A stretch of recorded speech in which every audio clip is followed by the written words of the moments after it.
Fading Traditions of Chinese Classical Music. This presentation will briefly explore the future of Chinese traditional music and the adoption of Western performance style. With around 36 million Chinese studying the piano and 50 million children learning the violin, China has been touted by many senior music experts as the defense of Western classical music. Throughout this presentation, I will use Chinese renowned composer Abing as an example of traditional Chinese composition and performance. Abing has been compared to Beethoven in terms of the influence his music has had on the Chinese culture. He only published 6 works, but these pieces are regularly performed to this day. His lack of professional training leaves him in exclusive company, believed to be exposed to almost no Western music during his career. He is regarded as representing some of the integrity of the Chinese traditional music. In comparison to Abing, the contemporary players of the Erhu, such as Ma Jianhua, although taking some inspiration from traditional practice, are considered by some to be part of a new tradition in its own right. However, these players see their performance as a refinement of tradition rather than a new one. Since 1919, Chinese classical music went through radical changes. After exposure to Western classical music practices, a reform was suggested. Many believed Chinese music to be too simplistic. Therefore, they began emulating Western classical music.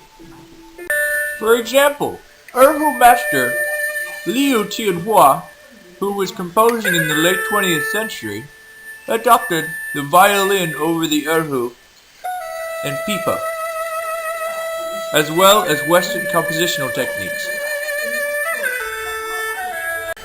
Another Chinese composer from the same era, Xiao Yuanren, criticized Chinese musical achievement as not matching with foreigners. He suggested that Western harmony be adopted. It is widely believed that current Chinese performers are subjected to the same opinion, whether consciously or not, today. It has reached a point where Chinese traditional music is regarded as low culture. This leads to the question of whether traditional Chinese performance styles could still be appreciated and not considered obsolete. According to Chinese writer Eileen Chang, one of the key characteristics of Chinese traditional music is continuous repetition of material with or without variation. These repetitive techniques are not the result of limited imaginations or ability, rather they express stability and peace under challenging circumstances. Traditional Chinese music therefore mimics life very well, because after all, life is repetitive.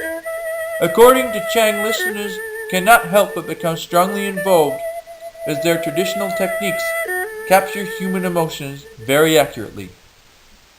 But regardless of these very powerful emotive works, there still seems to be an attraction to Western styles of composition.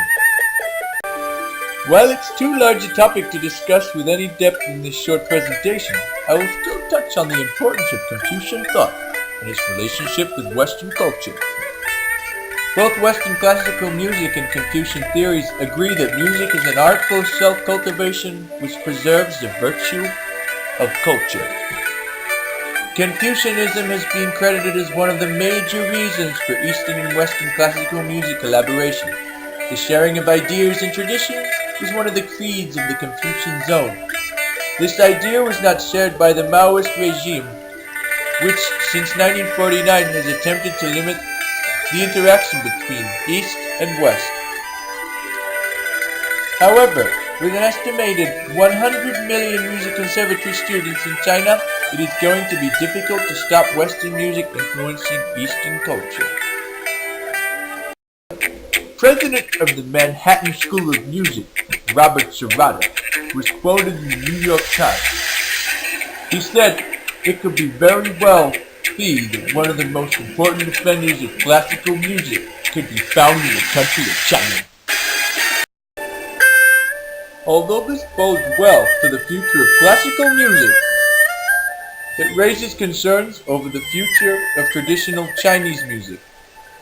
In order for this to happen, the common perception of traditional music being low culture needs to be changed. Thank you for listening to this presentation.